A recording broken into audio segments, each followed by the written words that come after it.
Tradition, trade and culture have connected Europe and China for hundreds of years. In the 18th century, a small number of products escaped from China and lit a touch paper in the West of excitement. In this special series, we'll uncover the intertwined social and cultural histories of Europe and China, from the ancient Silk Road to the modern era. Art is traveling as a silent ambassador to spread the word about culture and civilization.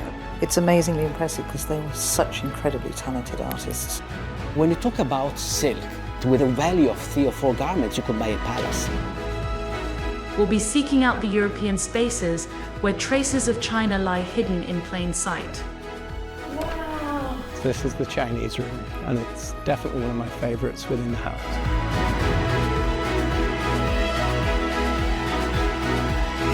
Welcome to Traces of China.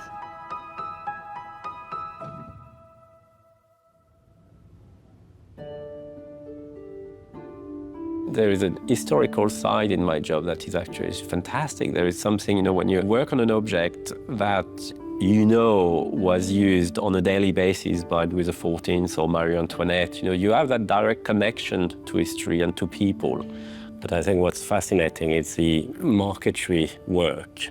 But that motif here, you would think it's a European marquetry design. And actually, no, it's Chinese. While it's not an obvious Chinese style object, you do have reminiscence of what later we would call Chinoiserie.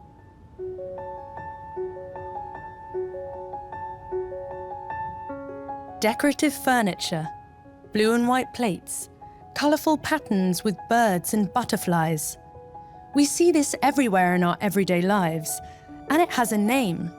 It's called Chinoiserie, but where does it come from? 17th century France, you started to see what we call the age of exploration. And I think most of the European nations quickly realized that if they wanted to develop their industry, they wanted to develop their art and their wealth, they had to go to other parts of the world. The Palace of Versailles on the outskirts of Paris stands as a majestic symbol of 17th century French grandeur.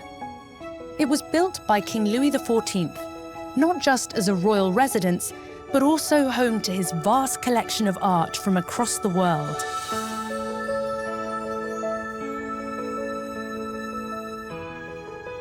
Here, in this big panel, in the background, you can see a pagoda.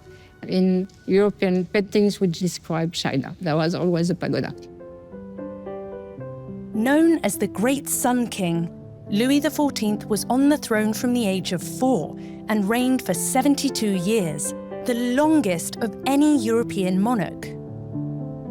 Louis XIV is possibly the most important king in French history. He was appointed by God. As we know, most kings are appointed by God.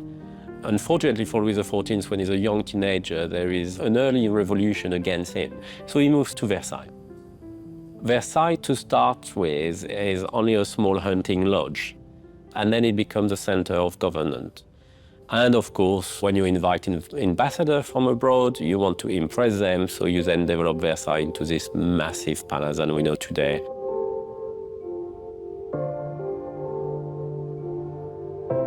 Tell me a little bit about Louis XIV. What was he like? Louis XIV loved paintings. He was a great collector.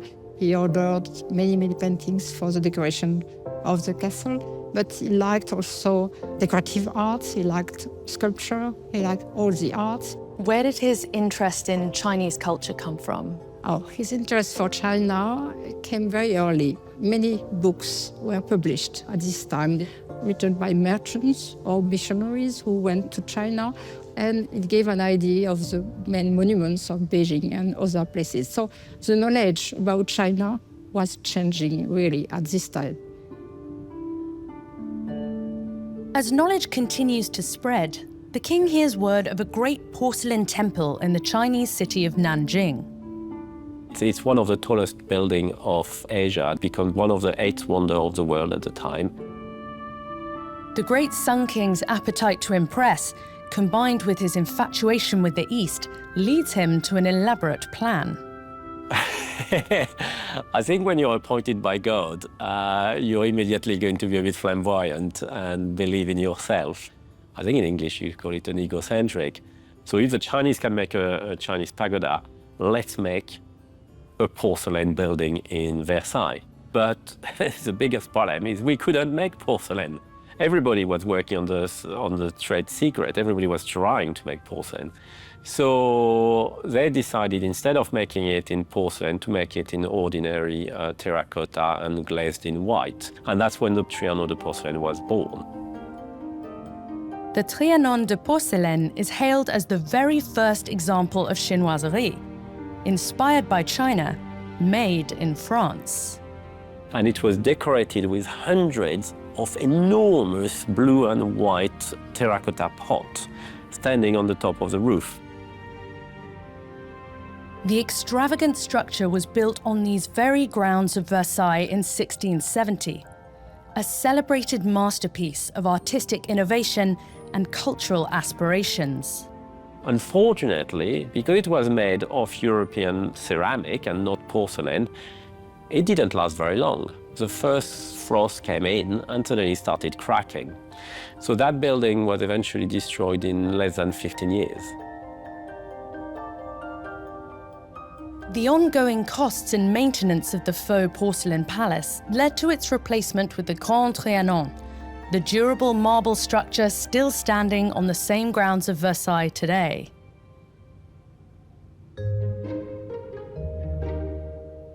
While the porcelain palace didn't survive, the appetite for Chinese art was growing fast with the upper classes. Becoming so popular, the supply from China couldn't meet the demand. I'm curator at the Musée des Arts Décoratifs, and I'm head of the Asian collections. We're moving pieces, changing pieces for the 60th anniversary of the French and Chinese cultural relationship. Famous portrait of the Qianlong Emperor. Here at the Musée des Arts Décoratifs, a unique collection has been presented to illustrate a profound moment in European art history. Beatrice, tell me what we're looking at here. Here we're looking at Chinese porcelain on the top shelf, and then European ceramics on the two lower here, in the purpose of showing how China had influenced the other manufacturers in Europe. What kind of differences are we looking for between the Chinese originals and then the European copies? There's different things. For example, this dish, the large dish, is Chinese, made specially for the European market, using Chinese symbols, Chinese decoration motif. This dish mimics it, but even enhancing it by this relief that they made. Sometimes the French adapted to their own taste and to their own idea of what was Chinese and what was not. We can go to this part of the showcase, for example. This is a beautiful dragon here. Yes, the European painter didn't understand quite well the Chinese model and changed the face of the dragon. And also we have to remember the meaning of the dragon was totally opposite. Dragon in China particularly, it was the symbol of the emperor, where in Europe it was more the symbol of evil. These French artists were now turning their hands to a new style of decoration, set to take Europe by storm. You would have a book with prints, and then the European man, never seen a pagoda in his life, but will draw a copy that pagoda from that book onto his piece of furniture. This is amazing. What are we looking at here? This area, which is very interesting, is it's a mixture between Chinese object origin, like the paneling here, all the red paneling, the porcelain here, and also imitation of the Chinese model. This is not Chinese, this is totally imitation from Germany and Delft. Imitating, but also imitating with a need of adapt it to your style of living. Within this installation, designed to look like the shop of an 18th century art dealer, we can see how the Chinese aesthetic has been mixed with practical furniture designs for a European customer. In Asia, they don't make furniture on leg. as opposed to Europe, where everything is on legs. So in order to get what you want for your French castle, you have to make a French cabinet, and if you want it in the style of China, that's when you start integrating Chinese element to it. And that's when it's becoming that kind of chinoiserie style. You have a mix of the two worlds put together into one object. What was it about France that made it this big center of chinoiserie? Interestingly enough, the trade was not so much into the French hands. And it started long before with the Portuguese, the Spanish, and the Dutch. But the taste in Europe, what was good taste, was given by the French court. Yeah, because the term chinoiserie is a French term. Indeed, but not used in the 18th century.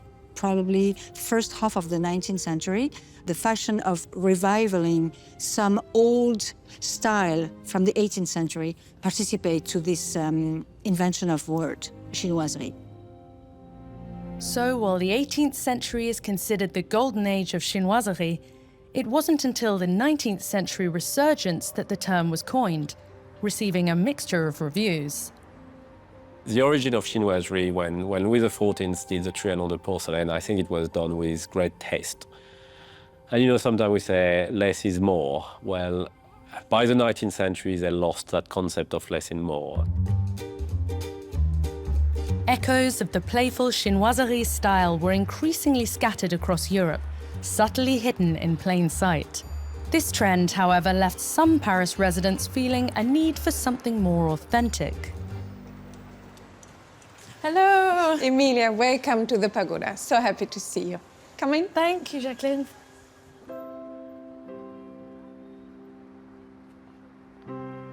Oh my gosh, this is amazing. I know. And you wouldn't expect this in the middle of Paris. How incredible to just find this in the middle of all the Parisian buildings. Who built this? It was built in 1926 by Monsieur Lo, the famous Asian art dealer, who built this place as a place of cultural exchange and an art gallery. This building was known as the Paris Pagoda and was purchased by the art dealer C.T. Lu in 1925 as a typical Parisian townhouse. It was then transformed into an authentic-looking pagoda to be a center point for Asian art dealings in the Western world. What are the most interesting architectural features here? Well, I think already the outside of the building and the location is amazing. You have all the architectural features of a Chinese pagoda and all the elements. This window lacing, for example, is exactly the same lacing as it is in the Forbidden City. Oh, wow. Can we take a look around? Yes, follow me. Since its creation in 1926, the Paris Pagoda has gone from private residence to art gallery, event space, and exclusive film and photography location. Look at this! This is incredible. It is. It is still amazing, even Wow. after 100 years. It's almost modern, I feel.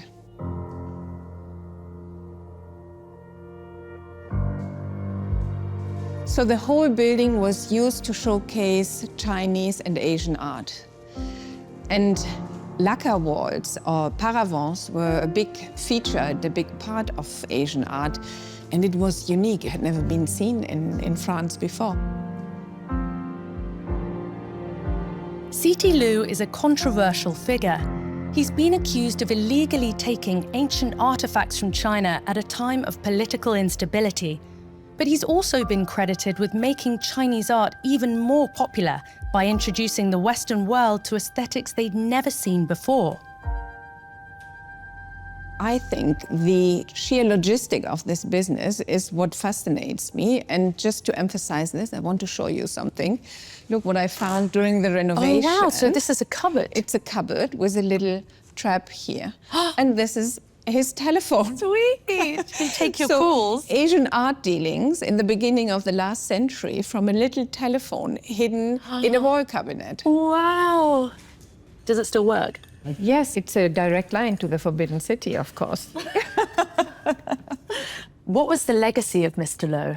I think Monsieur Lo helped moving away from chinoiserie to real Chinese antiques and to help the Western world recognizing the craftsmanship and the artistic genius of Chinese people in their oldest form.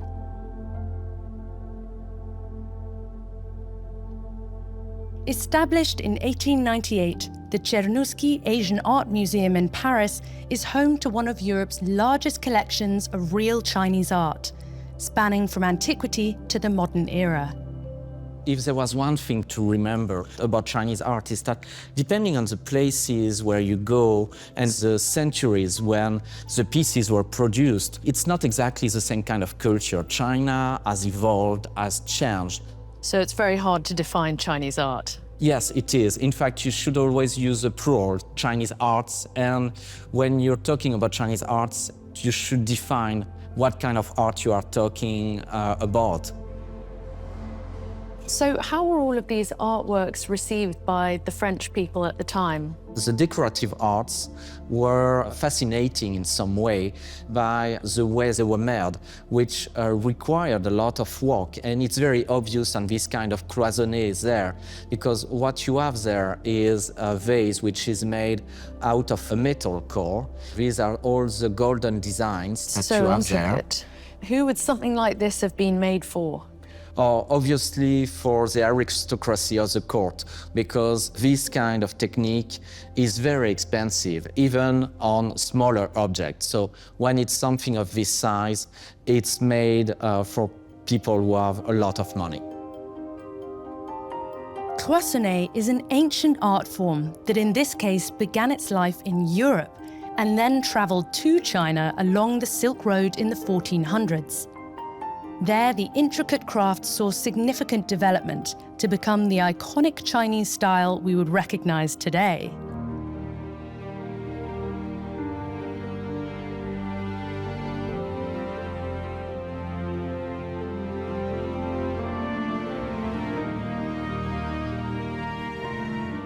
It's a long process, it's an expensive process. You have to bend the wire, so you have these empty cells. Then you fill these empty cells, each one with a different color. I think cloisonné also gives a good example of the exchange of technology that came from west to east and came back from east to west.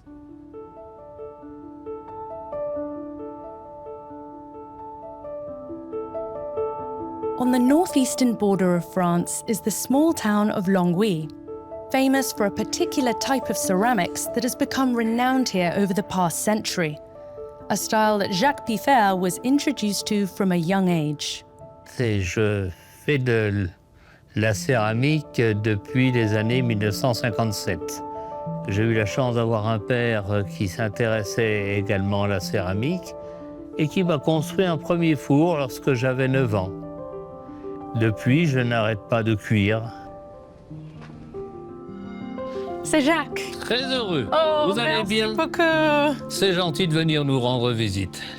Le cloisonné me semble très intéressant parce qu'il a une intensité. Le cloisonné va apporter déjà du volume et va apporter un jeu de lumière. C'est cette lumière qui est importante. Throughout his career, Jacques has been pioneering a style of Longwy cloisonné. Nous allons vers le muséum de la manufacture. C'est un musée privé avec des pièces en dépôt. The work on display in Jacques' personal museum presents a clear vision of his cultural influences, with a special relationship at its heart. Et ici, des influences de la Chine, où on va reconnaître le dragon. Jacques, we've been learning about cloisonné, but it's made with metal, isn't it? This looks a bit different. Is this cloisonné? Alors, ce sont des différences extrêmement subtiles, pas toujours très simples à comprendre. On a ici des émaux qui ressemblent à des émaux cloisonnés chinois, mais qui sont des émaux cernés de Longwy. C'est-à-dire que l'on a un style chinois, une influence chinoise et une technologie occidentale, une technologie française. Et qu'est-ce que l'on fait à ce moment-là? Voilà.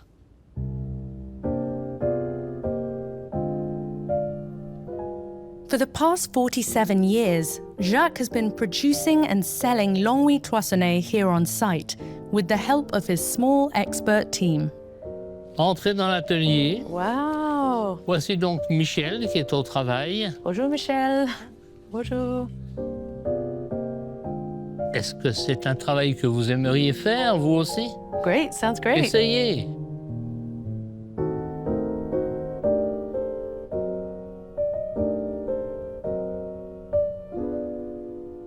Just like the Chinoiserie originators, Jacques draws inspiration from an historic archive of Chinese designs.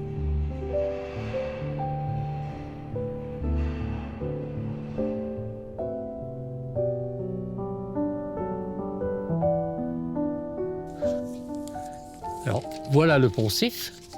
Et puis,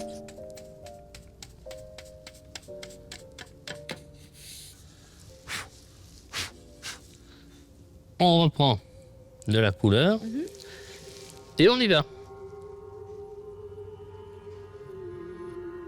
Ça va bien. On essaye? Okay, I will try. Allez, courage. Thank you.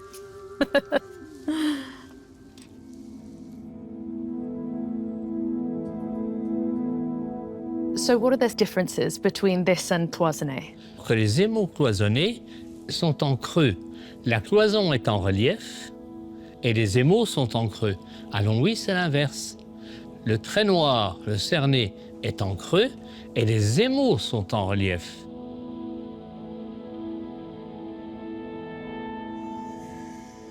This is the big moment of color. So we have to put it on quite thick. Oui, encore, voilà. Ah, c'est très bien.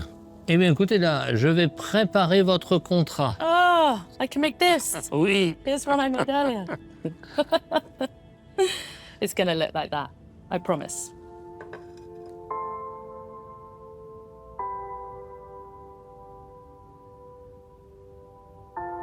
Jacques' art is a beautiful example of the evolving creative relationship between two cultures. At its essence, Chinoiserie is about inspiration and fantasy, a romantic interpretation of Chinese art that is both unique and a celebration of its origins.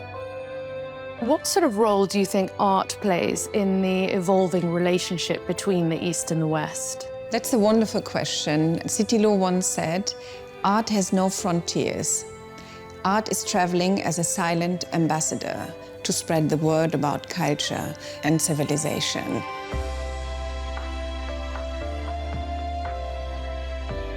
And I think that was true then and is still true now. We speak about chinoiserie today. You also have to understand that the European taste in the Chinese court was as important as the Chinois taste in the French court. On a besoin d'échanger des points de vue, on a besoin d'échanger des matériaux, parce que l'art est humain. Et l'humain ne peut pas se passer de son voisin, que ce soit le voisin d'à côté ou que ce soit un voisin de très loin. Look at this window. It really symbolizes the idea of the pagoda, to bring together the East and the West. We have the impression to be in China, but when you look out of the window, you see the Haussmannian architecture. And the magic is, one doesn't disturb the other. In fact, it's complementing each other.